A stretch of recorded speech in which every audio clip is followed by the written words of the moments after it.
Welcome to Cartoonist Kayfabe. My name is Ed Piskor. I'm Jim Rugg. I'm Chris Pitzer. And today we're going to be looking at a de facto Richard Corben Artist Edition. But first I want to invite you guys to like, follow, and subscribe to the YouTube channel. Hit the bell, will notify you when new vids are available, and that helps mitigate the kayfabe effect, which is whenever we talk about a comic in the early morning, by the afternoon, the price is doubled on those online marketplaces, Amazon, eBay, comic book shops, etc. and so forth. So the early birds get the worm, and if you are notified when we put out these videos, you get first dibs on the stuff that we're talking about. I'm sure this thing is freaking prohibitively expensive. This worm is gone. This worm has left the building. I also invite you guys to hang out as long as possible while watching these videos, because if you watch to the end, that lets YouTube know that these videos are worthy content to other comic book loving YouTube viewers. Helps us grow the numbers to the channel. Helps us reach a wider audience. And helps grow the channel, which is a necessary thing to continue providing regular videos. Chris, this comes from your archives, your collection. I believe year one, when Jimmy and I put together the Cartoonist Kayfabe channel, we started Cartoonist Kayfabe Weekly, and then the next week, Jim left me to my own devices on Cartoonist Kayfabe Weekly, episode number 2. So explain what we're looking at right here. So, Ongalem, the mecca for comic book fans, right? And as an American, for me, it's tough to get to Ongalem. Yes. I'd only been one time before, and who'd I take but, Tom Scioli. Thankfully, because he had crew there that would help us, or help me through the city, the festival, etc. So anyway, I make plans. I hear they're going to have, like, the Corben exhibit this year, 2019, and we make it all happen. We get Jim Rugg there, we get Ethan Reilly, Hartley Lynn, and we make the trip. So we get there. For those who don't know, the festival is a multi-day festival. Wednesday, setup day. Thursday is the first start, and a lot of the school kids come out that day. And then it just gets busier and busier as the weekend goes on. You know, Ed, you've been there before. The whole town is taken over by comics. This is a place where you go down one corner, and there's a portrait bust of Hergé's head that's about 10 feet tall.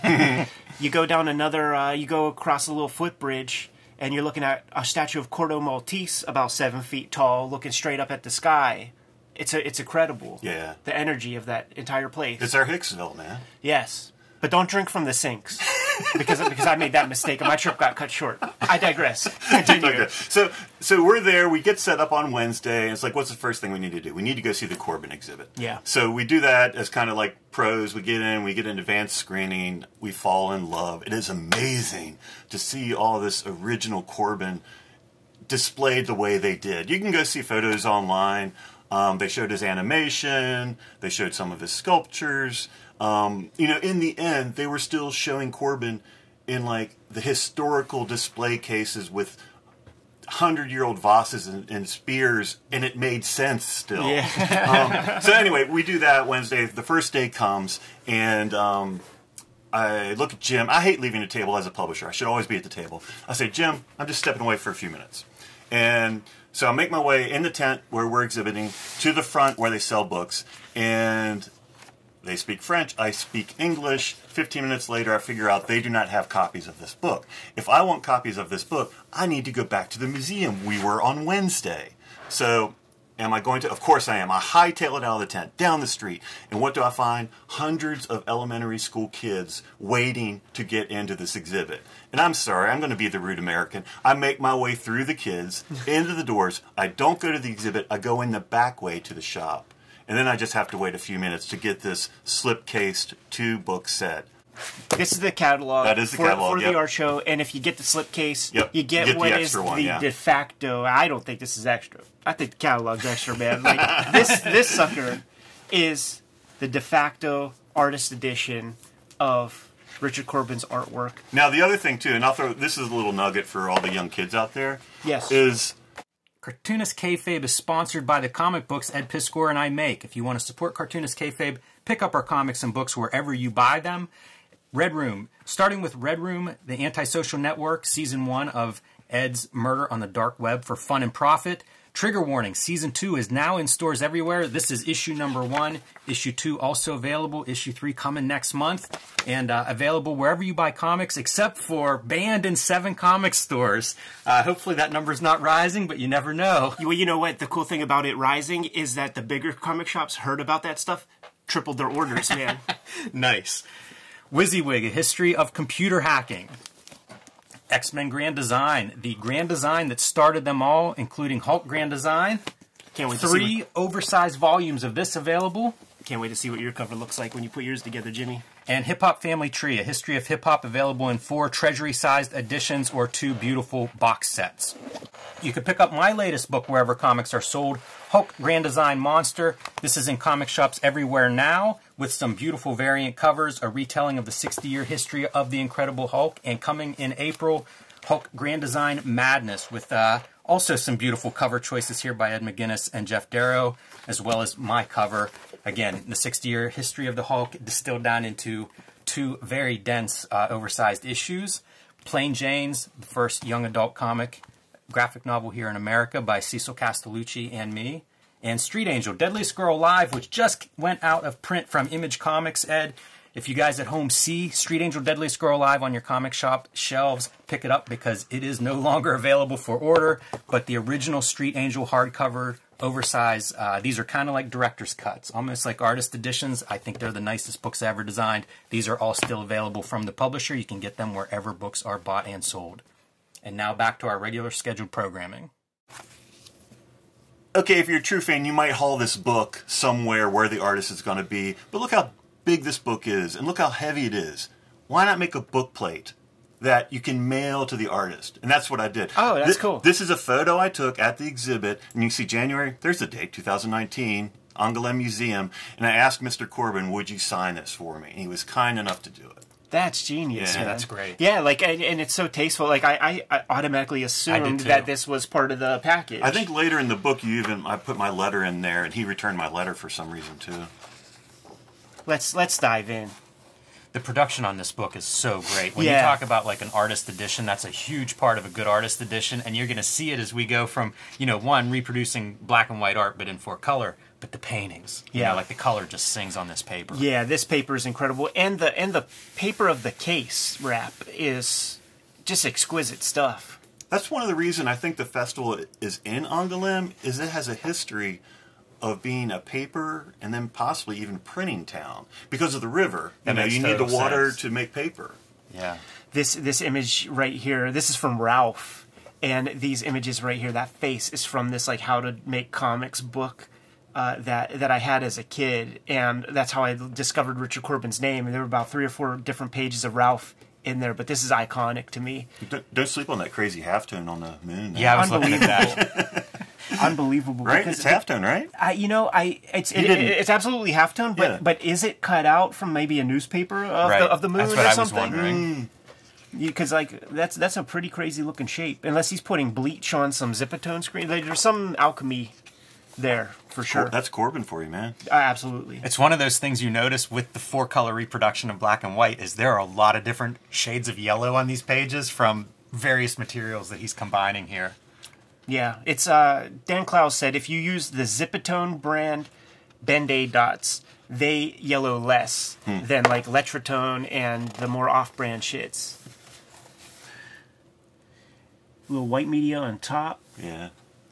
A lot of different techniques here too. You're seeing these like fine hatch kind of lines for fur textures and stuff, but then like heavier lines for his outlines. It's a lot of the stuff that we would see him maybe specialize in different stories and use in the future, but here it feels like he's just going for it. Early work, lots of ideas. I really do wonder what the perception was from the underground to Richard Corben, who, this is where he got his first bones, using the name Gore.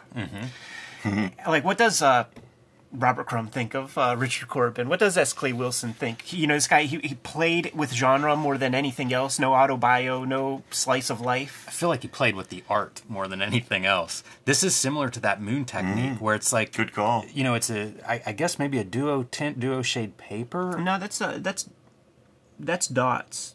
if you look close, like what you're seeing is a little bit of a moire just from the printing. But these white marks then going back in, and probably again white media on top, I assume. Absolutely. Absolutely. Messing with those snow caps in a Kniff-like fashion. I love the lighting with the harsh light, with using the zip. Peeling a little of the dots off. Yeah. That way also, man. Like you didn't see that treatment in mainstream comics at all. When I first saw Sam Keith, it was like, who's this dude looking at? Yeah. When you see a panel like this, it's like, oh yeah, he found some Richard Corben early on. Totally. It's become a rule of thumb. You know, I'm using a lot of duotone and zips, like stuff to get grayscale. Like, you see how it's flattened? Like, almost every time you put down some zips, peel a little off, man. Yeah. And then it automatically creates a little dimension. You know, smart creator, too. Art and Story, Richard Corben, putting his name on it. Yeah, when that non-photo red. That is really a good move. We look at so much stuff, printed stuff, original art, and it's like, who did this? Who's the person on, you know, the little detail work and stuff? Like, it's a great thing to write on it. Too, you know? And that's the other part that blows my mind with this show and these books, is how they pull all of this stuff together that are in so many different places around the world, right? Yeah. It's like, so these collectors need to, you know, step up and loan it to make this show happen. And they have, like, less than a year to do it because he's announced as the president. Right.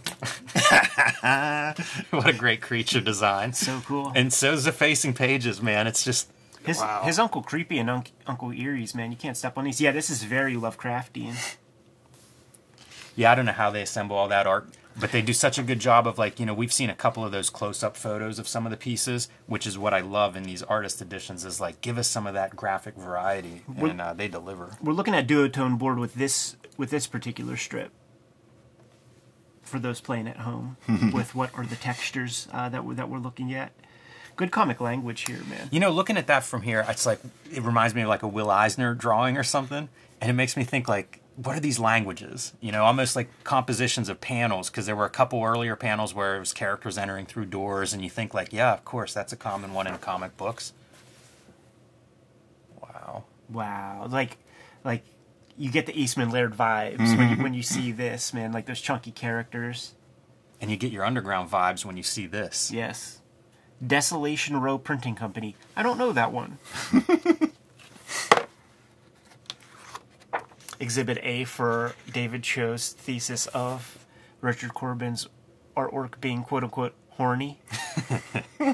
Yeah, that will not be the last exhibition of that. More duotone board. Great lighting throughout. Like, look at the lighting on that face. I was looking at those panels, but, like, man, whenever you see the face modeled, it's like, geez. And he would make maquettes and throw a flashlight on it to get this stuff, I think. Because, I mean, we'd see them. Yeah, I was going to say, like, some of that stuff was in the show. I was going to ask. Yeah, that's so cool. Too bad we don't got any photos of that, unless we do. This doesn't even make sense. It's almost like, it looks like it's glowing. It looks like there's some digital effect on the page. Hitting that airbrush, man. A real airbrush. You could see the airbrush usage up there and stuff. Ooh, it looks like he's hitting stuff with the airbrush and using a little colored pencil to, like, cut in there. Using a little colored pencil or something to cut in there. That airbrush is a tool, man. Whew. He's making a great argument for that. There's this piece right there. Oh, okay. Good call. How about that for an iconic image? Yeah, man. We have our copies of this. I think when we were looking at Alika Seki's collection in Hawaii, we came across, like, the color version of this, and it's very instructive. Like, so this is like, it's almost, I guess, part of the way that he assembles the color, it is kind of like that Alex Ross thing, where it's like you have your black and white wash, and then color is applied over top. Like, so a lot of the smoothing is done in a grayscale. Kind of like Turnerizing the color on movies. That's another one. Like, think of all the Underground covers that we look at. This just feels like it's like a whole different art form that he's working in. Yeah. I feel like I know a dude that looks like that right there. A hungry worm? I've seen that face. Exhibit A for how hard it is to draw the dome of a fucking head that has no hair on it. Not easy. Your registration marks, because if this is like a color page or something, you gotta try to line those up whenever it's time to print. You don't see those secondary ones that much. I've never seen those before. And that's pencil, right? That we're seeing like this gray shading. Yeah. It looks like graphite. Mm-hmm. Yeah, it looks like it. Again, just experimented so much with different materials. You know, you even have like that Dark Horse collection of his eerie stuff and creepy stuff.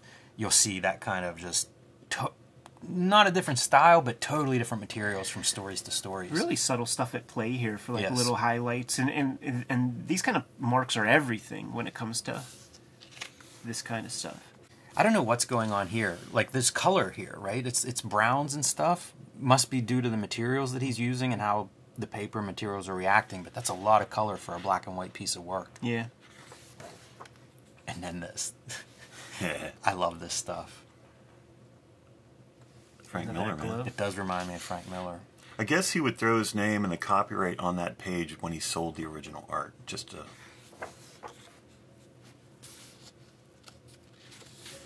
Because I don't think that appeared in print. No. Right. Such a great creature designer. It is. This again, man, if we had the Richard Corben trading card with all of his skills checklisted in the back, The Matrix would be high on the lots. he'd be shining in a lot of categories that people don't register in. And then categories that nobody else did, like the color manipulation Absolutely. of the plates. Not to be confused with Mario Gully's character, Bug. Or Ant. And He is perfectly suited to handle like Lovecraftian ideas, because like this feels like alchemy. This feels like just like scary. I don't know how artwork else from, you like, could the describe 1800s. this outside of Lovecraftian. Yeah. Otherworldly. Like, Here you go. For some otherworldliness. Going Clive Barker. I was going to say, the Hellraiser. Right? Yeah. Look at the tone on the shadow of that figure. Yeah, not going with black. You know, the box is reflecting some color. Where did this one appear? What color? It's definitely a Warren. That looks like yeah. Vampirella. Yeah, there it is. Yeah.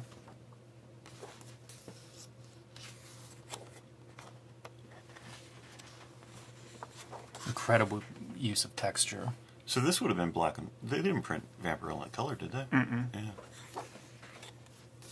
That's the thing, like, put this on newsprint and look at the amount of detail. Like, you've got to lose almost all of it. At a certain point, there would be color signatures in the Warren books. Yeah. Like there were some. The Eisner Spirits would have these color sections, and it Okay. would be an Eisner story colored by Richard Corben, and it would be this magical.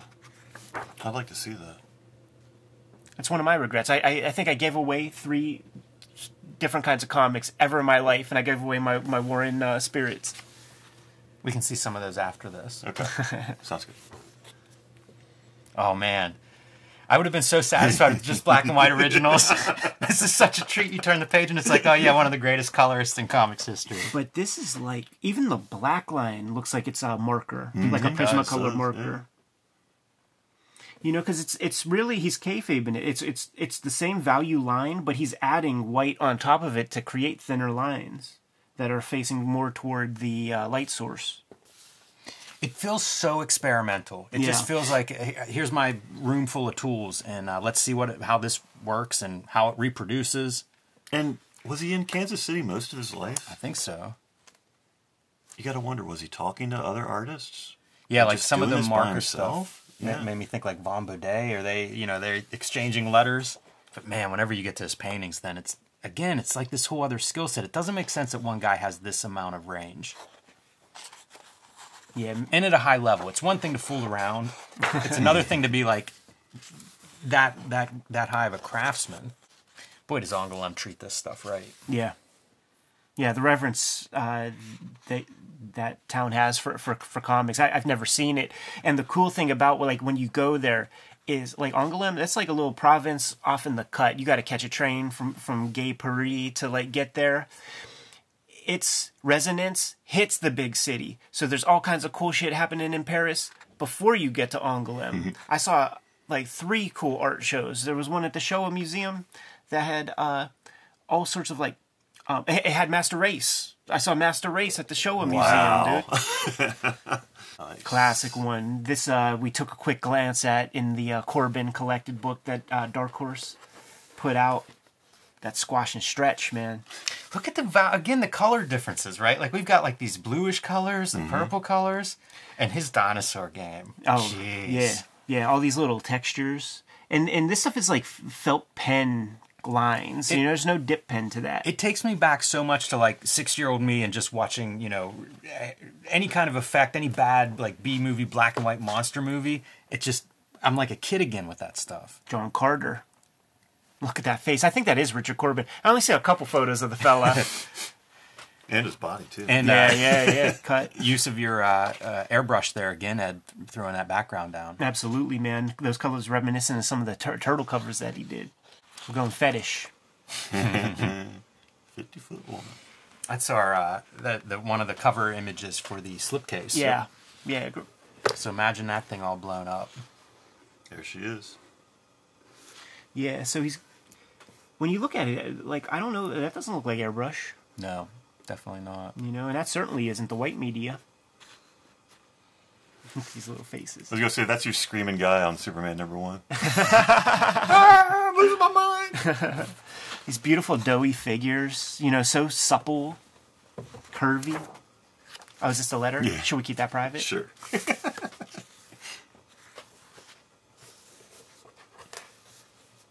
I pointed out that Stegosaurus a few pages ago. Again, to see him switching techniques and tools, but still being able to capture those great creatures. Yeah, man. Collaging with newspaper. What can you say? This goes from being like, super inspirational to at some point like Depression. I got no shot. All the feelings. This, I think it's matte. Like he put Frisket down or something. Because there's he sprayed around it behind it. Yeah, you're right. He sprayed around it, man. That's a craftsman. And that might not even been airbrush. He could have been using like a toothbrush where you just splatter it because there's a lot of big globules. Yeah, you're right. Oh yeah, you just daub it, that kind of thing. Don't you get that sense of it? This is a guy like playing. Yeah. That sense of play and experimentation on the pages, I think, is huge. I always thought of Richard Corben as like a little wizard inside of his like little space and just grabbing things and making marks and doing something and seeing how it would work. And then once again, like you could tell the stuff that he photo refs, and then the stuff that he's kind of like doing on his own. And it is glaring, and you would read the books, and they would tell you that that's the wrong thing to do. But I don't care. No, absolutely not. And love it. It's like your Kung Fu movie, again.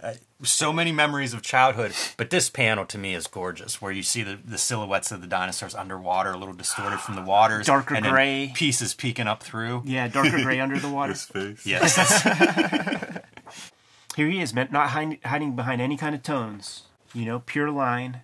I really am curious about his inking implements. Because you don't see lines like his. Yeah, and considering all of his work, there just isn't one. No. I'm sure you look at those and it's like one line, you might figure out what it is, but I'm sure he's using brushes, pens, technical pens, markers. You'll just never forget that face. That's the cartoony, the cartoonist parts. Yeah. Again, so many hats. That's the thing. He's not slavish to his designs, man. Like he'll use reference and things, but he will not just lift and trace. Underrated with perspective. Should we go back to that? If you want to, but it's easy to take it for granted. We think of him as beautiful women and monsters and all this great color and stuff, but it's like he's not lacking in some area either. Mutant World. This is video that we did and have on the channel. Jimmy, we're gonna have to go in and make some more playlists, man. There's a Klaus playlist needs to happen, a Corben playlist needs to happen. All the big dogs. I love it. I feel like that's the evolution of Cartoonist Kayfabe, filling out these playlists. Yeah, man. Themes emerging. Any interns, send us your CVs. This is a lot of work. Hello.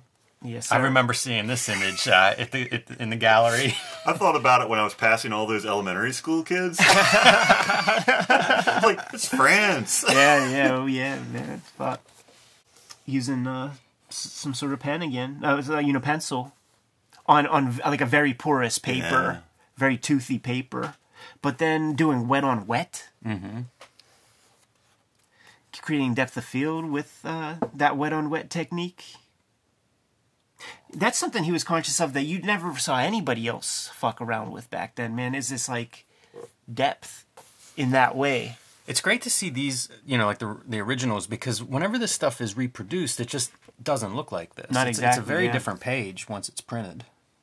And then there will be like the uncanny pieces that are like the staples of Corben, right? Like those big eyes, those doughy figures, squat. Some of that's nightmare fuel. Yeah, I was thinking, like we mentioned Lovecraft earlier, and there is like this mystical, otherworldly quality in so much of this work. Yeah. I sort of like that he's a kind of a mysterious guy. Like, I've never read one interview with him. Read that heavy metal one and then read his rebuttal. A rebuttal to his own interview? He was not happy with the final cut. Interesting. Maybe why we don't see too many interviews with them. Not happy with the ones that you did make it through.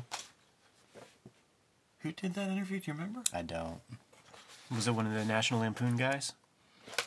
I really don't remember. I just remember it was in an early issue, and he he let him know his thoughts on it.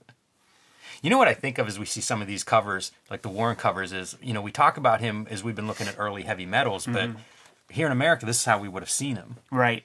And kind of mind-blowing. Like some of those color palettes and stuff that he was putting on covers, like, I can't imagine what else would have looked even close to that at the time. It really, I have to give like all credit to Kevin Eastman in the earliest interviews I read with him for pointing that name out, and also that weird How to Make Comics book. We did a video on it. I never will remember the title, but seeing all the Corben stuff in there, it was some of the more interesting professional comics that were in that magazine. So then after you just got to see an interesting name. You see it as your kid, see an interesting image and a name to go along with that. It's forever emblazoned into your mind. So when you go to the comic shop and you just see that name, you're gonna scoop that stuff up as you further your education in the medium of comics.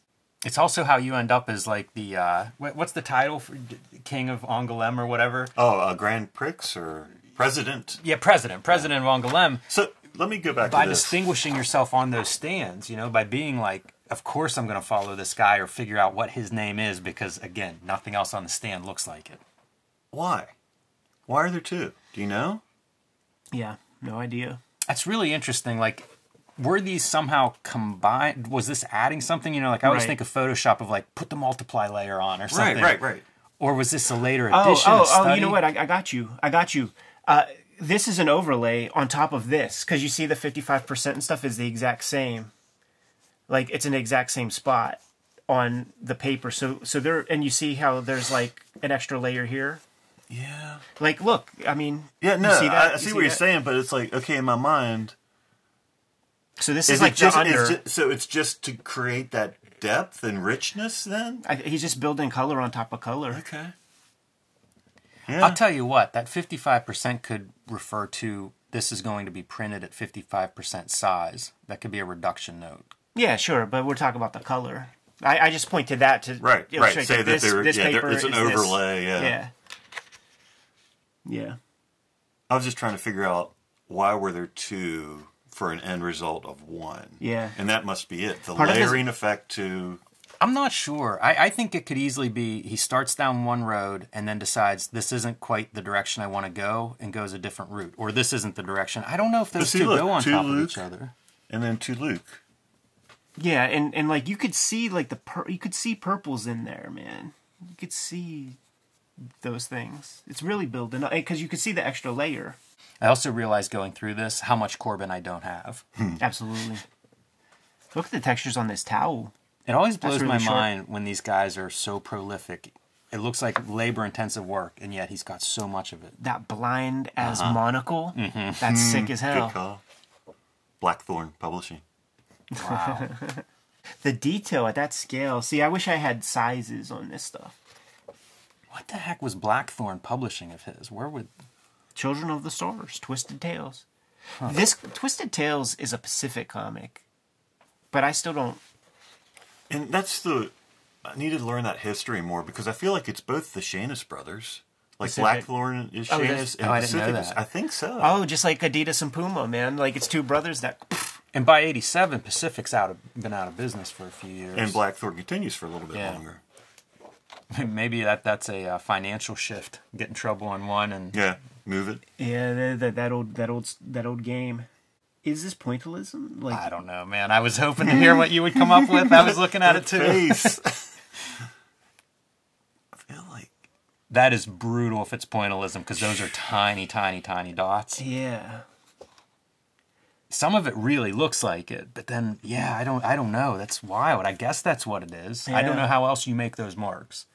And this is him self-publishing too, so you feel like this is where he's going to put the energy, right? Yeah, really going for it. I love the editorials in that self-published stuff. This Yeah. is that same coloring technique, which yep. makes me think like this was something he developed. You hear all these guys talk about trying to reverse engineer his coloring and how he would kind of manipulate these things. Maybe this is a little bit of an insight. This is a trading card.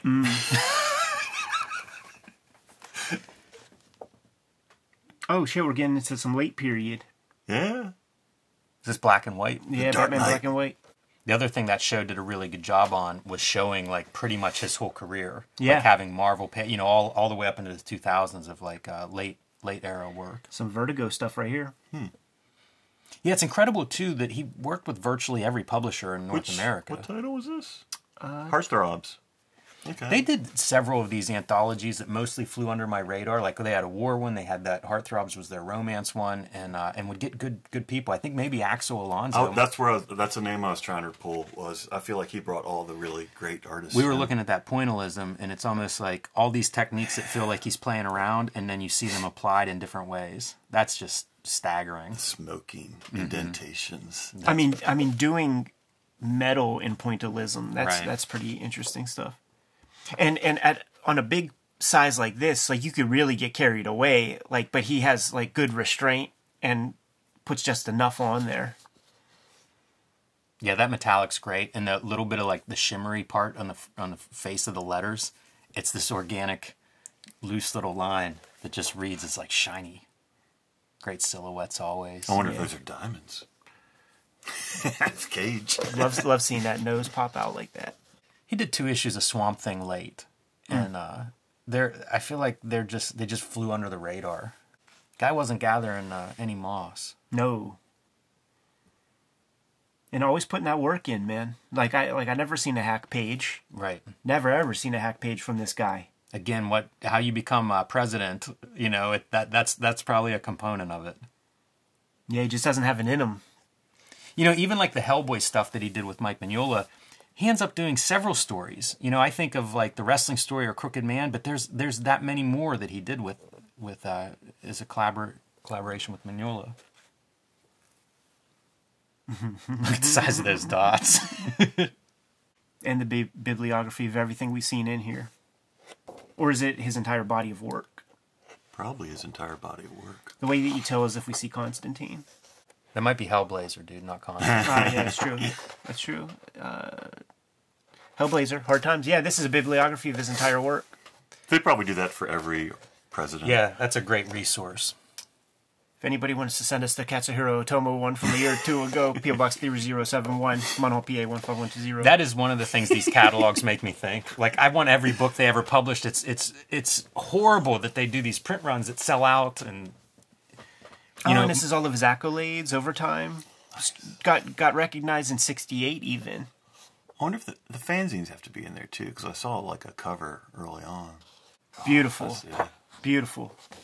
Incredibly inspiring. Oh yeah, some of the names of probably some of the people that have pages. Yep, exactly. Jose Villarrobia, Bob Fingerman, I see on there. He was at the festival. He came over to see his page. And then you see those names, man, that or like the tried and true, like the the 5 guys that own everything. John Kelly. I wonder if it's John Kelly that I know. Yeah, probably. Yep. Interesting. Hold up. You can't sleep on the end page. that's one of those techniques we haven't seen a lot of, or at least not zoomed in enough to see this kind of hatching and line work. Yeah, cutting in some hatching with the white, adding like water texture on top. He has a sixth sense. The marks of like the arm under the underwater hatching, incredible. Yeah, what's so funny is like you isolate this, and I'm not thinking Corben. I'm thinking Kniff. Yeah, I was thinking like some of the EC guys. Yeah. Sure. Which so I think inspiring. makes sense. Feels like a big influence there. So So inspiring. Chris, thank you so much for bringing this on by, man. When I saw the list of like potential things to go through, the Corben box set, total must. I'll see comments when we look at these more like art-centric videos of, oh, here's a video that takes 3 times as long as playtime to get through because of pausing on everything. I feel like this is a video you're going to want to pause quite a bit. Chris, man, drop the people a plug before we get out of here. AdHouseBooks.com. All right, Kayfabers, like, follow, subscribe to the YouTube channel. Hit the bell. We'll notify you when new vids are available. Jimmy, what's out there, man? Hulk Grand Design Monster #1 is in comic shops everywhere right now, assuming they haven't sold out already. Hulk Grand Design Madness #1 coming to your comic shops in late April, so reserve that copy if you haven't already. It's a retelling of the 60-year history of the Incredible Hulk through my eyes and hands. 2 double-sized issues, and you're going to want those in your collection. And, of course, join me on patreon.com/JimRugg. Red Room trigger warnings, issue number 1 and 2 are on the stands as we speak. Murder on the Dark Web for Fun and Profit is the name of the game in Red Room Comics. Banned in 26 countries, banned in 7 comic shops across America. Get your hands on these comics. They are complete stories each issue. And you can read these comics at my Patreon before they hit paper. Patreon.com/EdPiscor, $3 for the archive there. More than 200 pages of comics up there as we speak, and the link tree is where you can get to all of these destinations to pre-order the comics, to order the comics, and hit the Patreon. Jimmy, what else do we have? Subscribe to the Cartoonist Kayfabe newsletter at the links below this video. You can also find Cartoonist Kayfabe t-shirts and merchandise at the links below this video. That's another great way to support the Cartoonist Kayfabe channel. Jimmy, given those marching orders, we'll be on our way. Make more comics.